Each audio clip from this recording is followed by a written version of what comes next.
ano ba? Di naman kita na ano. Number 1, lola mo ba sa gulera kapag may kaaway ang apo? Bakit mo tinulak ang apo ko? Ikaw ba nagpapakain dyan? Ay, teka. Ayan, pwede namang itulak? Lola mo ring pranding at dilulu. Ay, dito ka apo. Mukhang madurukot yan ang mga bata. Ay, wow! Over na sa mandurokot. At saka apo mo ba yan? Oo. Ay, akala ko mama mo. Sobrang mahal na mahal ko talaga tong lola ko. Kaya sa darating na Pasko, napapaisip ako. Ano kaya ibibigay ko kay lola? Uy, Diyos ko, ang daming darating na sales and discounts, oh! 12 discount, 50% off! Pwede ko na i-check out yung mga matagal ko nang gustong bilhin dahil naka-discount na! Pero saan naman nakukuha ng pera? After Christmas pa yung sahod ko. Buti na lang, pwede nyo bilang ng instant cash at Gcash through Chilon. Maagang pamasko dahil sa Chilon. Super madali at mabilis lang din mag-apply. Open mo lang Gcash app mo and go to Chilon. Tapos makikita mo yung maximum loan amount, interest rate, at iba pa kapag eligible user ka na. I-fill up mo lang yung mga details and yes! Successful ang pag-loan mo! Kaya di na kailangan mag-antay pa ng Christmas bonus. Sa G-Loan, maagang pamasko! Shop early, shop smart, and keep your holidays merry with G-Loan by your side. Yes, Barbie! Okay mga mari, yung sasabihin naman natin ngayon is yung sinayaw lang natin nung nakaraan ha, yung prum takatakarikuterikeke, yung prum challenge ha. At nakikiusap ako sa'yo, Belinda, na sana naman ay hindi ka na magkamali ha. Ay, grabe ka naman, Mari. Marunong naman talaga ako sumayaw, Ay, Day, pero huwag puro bibig, Day. Gawin mo, Day. Gawin mo. Sige, music na, anak. Music na. Sige, sige, Nay.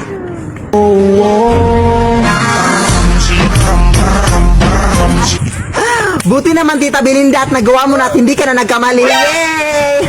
grabe ka naman maka-judge, Day. Hindi ko nga ginudge yung buhok mo na parang wig. Ha? Wala kang karapatan para pagsabihan niya anak ko ng ganyan, ha? Hindi mo alam kung gaano kahirap niya na pinataas niya ang buhok niya. Kailangan ko pa bang alamin? Hay! Sino yan? Wala la, Day. Baliw namin nakatulong, Day. Huwag kayong maniwala dyan, Day. Edited lang yan silang lahat, Day. Pagkaisa lang yung pagkataon nila, Day. Huwag kayong maniwala.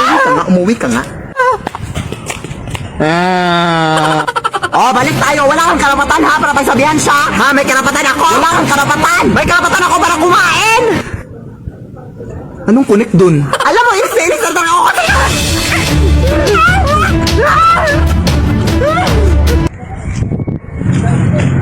Uy. Dahil ang ginagawa natin dito sa kagubatan, ay. Anak, kukuha tayo ng mga kahoy dito para gamitin pang saing natin, anak. Sige.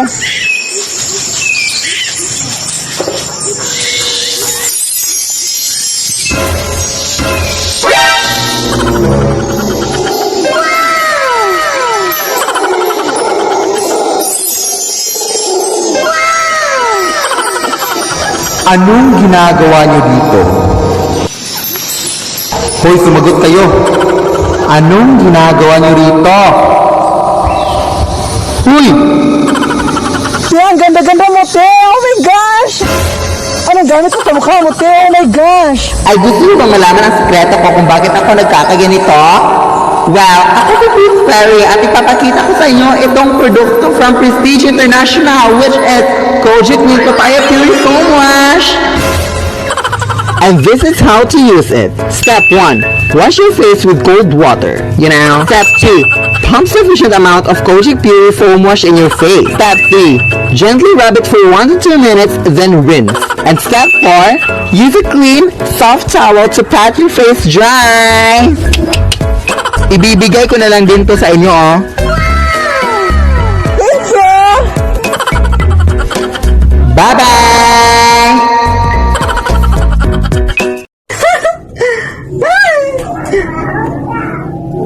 Hula na! Ano yung mga kalat dyan? Linisin mo nga, ano ka ba? Mamaya na, Nay, pagkatapos ng laro, ha? Ay, sus, pag ako talaga namatay dito sa mundo, hindi talaga tumalinis yung bahay na to eh. Anak ko! Anak! Ano ba yung nakikita ko sa banggera natin? Bakit ang daming mga pinggan na hindi nahugasan? Ano ka ba, anak? Di ba sinabi ko na sa'yo kanina pa na hugasan mo yon? Ha, mamaya na, Nay. Naglalaro pa nga ako, di ba? Anak, alam mo ba? Kapag ako talaga namatay dito sa mundo, hindi talaga kayo mabubuhay eh. Hindi pa kayo marunong maglinis ng mga pinggan. Hoy anak, hindi mo na naman nadiligan yung mga flowers natin sa labas. Ano ka ba anak? Ano ba na? Naglalaro pa nga alam mo anak. Ako talaga namatay dito sa mundo. Hindi talaga. Huwag kang magsalita ng mga ganyan. Ano ka ba nay? Ayaw kitang mawala sa buhay ko nay. Grabe yung pagmamahal ko sa'yo na. Ganyan ang mga pinagsasabi mo ma. Ano ka ba nay? Seryoso ka anak? Love din kita anak. Sorry anak sa mga pinagagawa ko sa'yo anak. Pero pag ako talaga namatay dito sa mundo, ay, hindi talaga kayo matututo eh. Diligan mo na. Lead me, Lord. Hello sa inyo dyan at ngayon po is meron akong re-review sa inyo na makabuluhan sa buong mundo. So since madami-dami na din sa inyo nang nag-request kung sino ba talaga yung totoong nanay ni Philip, mga nagtatanong sa akin ng ganyang mga tanong, is kailangan pa ba? Ngayon is i-reveal ko na talaga kung sino yung nanay na, kung saan ako nang galing, no? Kaya ayun, so yung nanay ko pala is ito, yeah.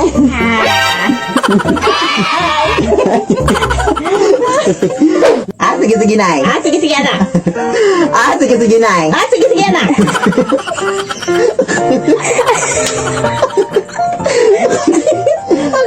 Sige, nay. Sige, anak. Ano ba ako? So, yun lang. Ito po yung nanay ko. Yan. Ayun, ayun na. Thank you sa pag-support. Thank you sa pag-support sa ating anak. So, yun lang.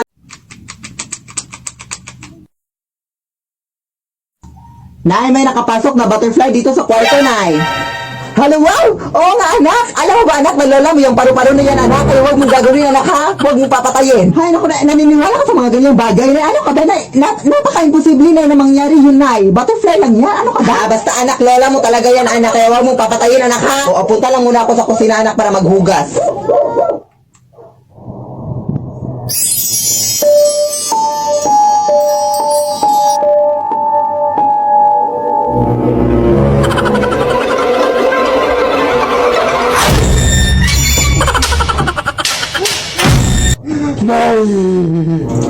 Ito yung sinabi mo na naging sinola yung butterfly na sus, anak, tumahimik ka nga. Busy pa ako sa paghugaw. Totoo talaga nga, totoo talaga. Alam mo naman, anak, na nagbibiro na ako nung sinabi ko yun sa iyo. Hello, anak, stupid. Butterfly lang talaga yun. Ano ka ba? Tingnan mo, halika.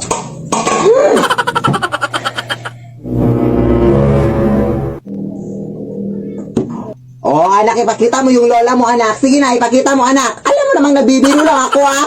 Pakita mo, sige, ipakita. Lead me, Lord. Teka lang, te. Naliligaw na ako dito eh. Ano ba kasi ginagawa mo dyan sa sementeryo? Hindi ko rin alam eh. Basta yung utang mo ha, bayaran mo! Oo nga. Teka lang. Nahihina ako, bye. Ako ihi dito eh. Ihi dito eh. Ito na lang.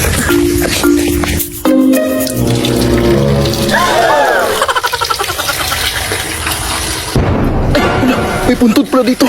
Sorry, madam. Sorry talaga, madam. Hindi ko napansin. Ay, naihian pala.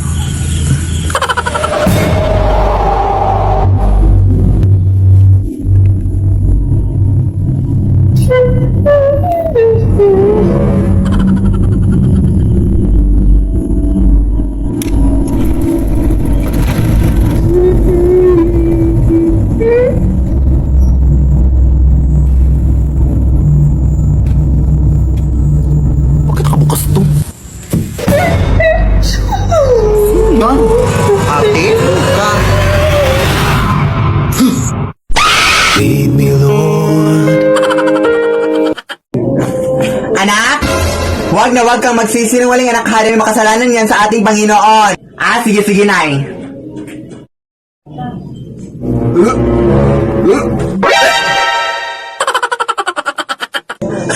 Buntis ka ba, anak? Bakit ka nagsusuka dyan?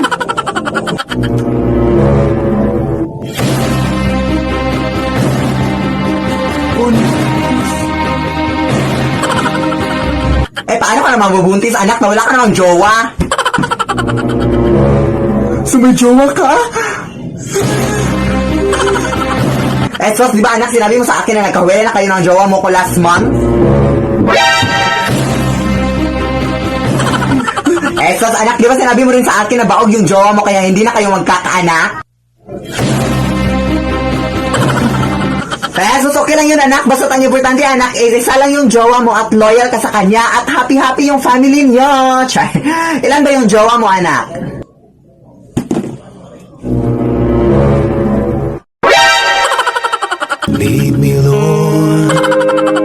Kain na!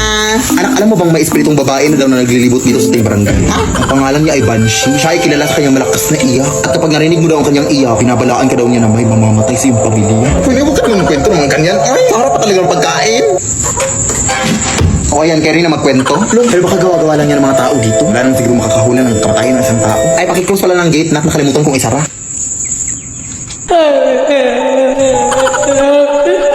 Uy, sino ka? Hindi ka totoo! Nay! Alisa yung sa itong babae! Nay, okay ka lang ba?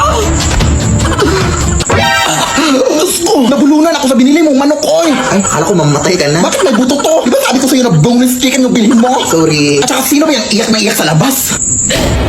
Ano? Yun ba yung espiritu? Isa lang yung ibig sabihin nito, anak. May mamamatay sa bahay na to!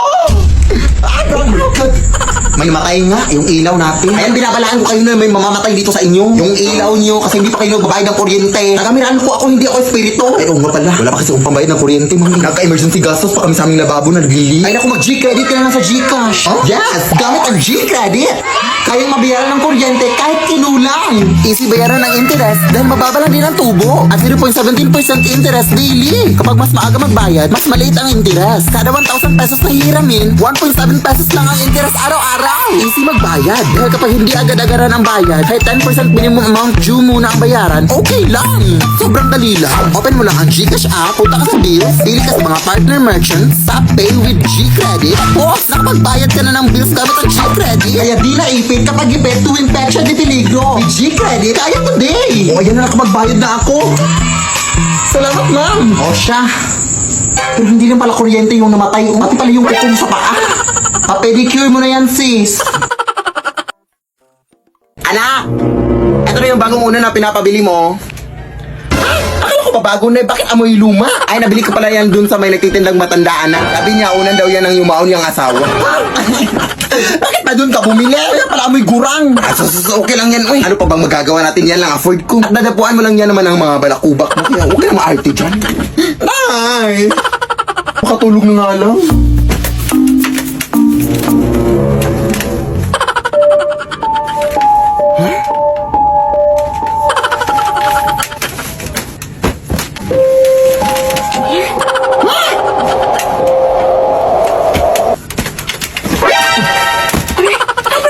Ayan!